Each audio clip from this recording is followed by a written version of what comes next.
Hello! How are you guys? I hope you are very well today.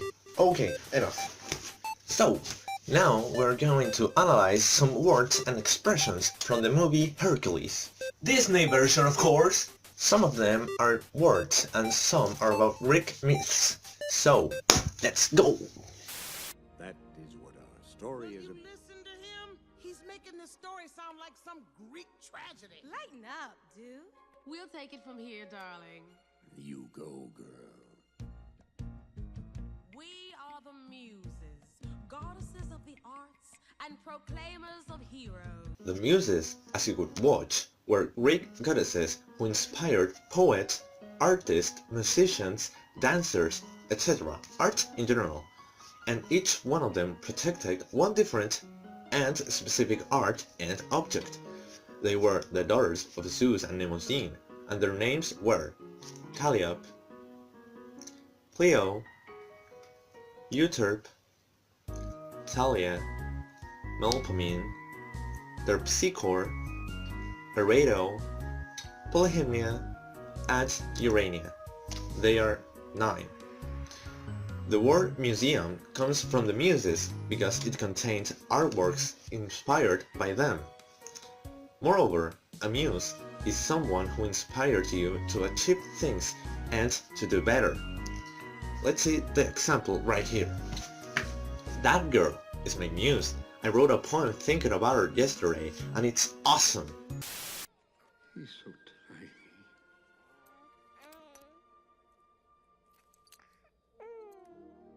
My boy. My little Hercules. How sentimental.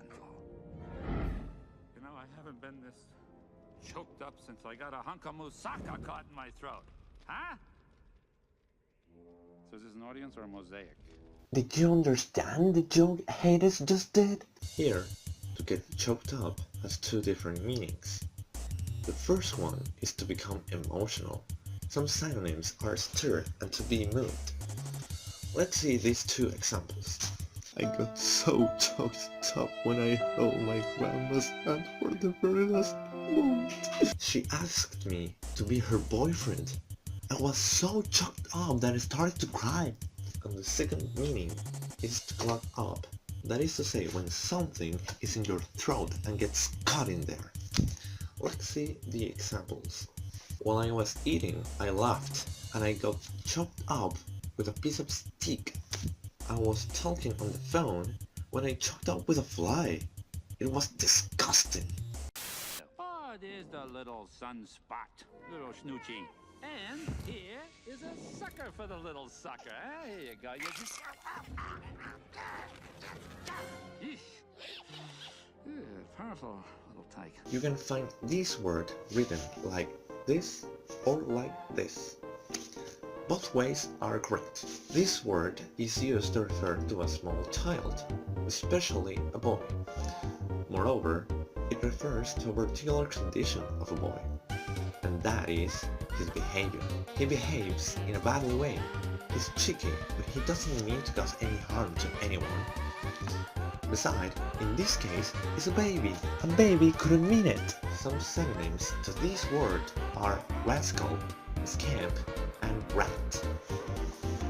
Let's see some examples. That brat poured oil on all over the floor and slide on it. My little rascal boy broke out my neighbor's window with a rock. He deserved it anyway.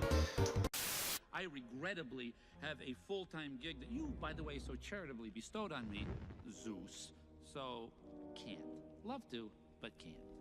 You ought to slow down. You work yourself to death. Ha! Work yourself to death.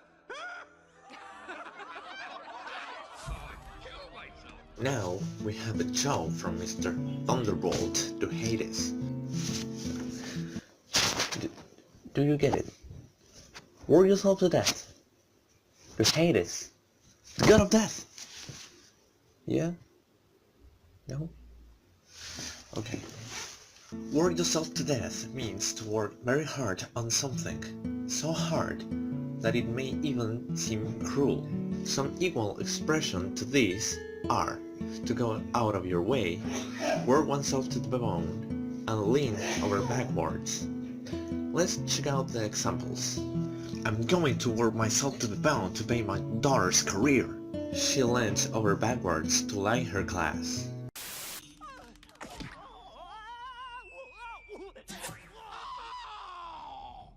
Pain! Oh, and panic! Reporting for duty! Fine. Just let me know the instant the fates arrive. Oh, they're here! The fates are here and you didn't tell me? The Morai, or more known as the Fates, were three sister deities, incarnations of destiny and life. It is said that they had more power than Zeus himself. Their names were Cletho, the one who spins the thread of life, Lycasis, the one who determines how long one lives by measuring the thread of life, and Anthropos, the one who chose when someone dies by cutting the thread of life with their shears. It is uncertain who their parents were. Some say that they were daughters of Zeus and the Titan goddess Themis, and some say that they were daughters of Enenc, the personification of necessity. Where the crowds will cheer when they see my face, and a voice keeps saying, this is where I'm meant to be. I will find my way. I can go the distance. In this beautiful song, we have the expression go the distance. If I say it is to play the entire game or to run the whole race, would you understand it? Go the distance means to do or continue to do something until it is successfully completed. And, as you may already thought, some synonyms are finish, complete, and achieve. Let's see some examples. I can go the distance in university. I finished doing my homework, finally! Now there's only 8 more and I'm done. First, you must seek out Philoctetes, the trainer of heroes. Seek out Philoctetes. Right. Oh, whoa! Whoa! Hold your horses! This phrase caught my attention when I read it. Basically, it means hold on and wait. This phrase is used to ask for someone to slow down while going too fast, to calm someone who's in a rush, to ask for someone to be more careful or to be patient before acting. It literally means to keep your horse or horses still, which would be used when horse riding. As I said before, some synonyms are wait, hold on, and hang around. Let's check out the examples. Yo, hold your horses, dude. You must boil that before eating it. Hey, hold on, dude. You cannot leave without your phone. There was Achilles. Now there was a guy who had it all. The build, the foot speed. He could jab. He could take a hit. He could keep on coming. But that for slugging a heel is! He barely gets nicked there once and kaboom! He's history. This adjective was used by Mad Magazine in the 70s. This interesting word stands for piece of junk, something meaningless, or an idiot person. Forschlegener is something that isn't useful, that values nothing, or something without importance. So, the synonyms for Forschlegener are, in one hand, unnecessary, useless, and can even mean goddamn.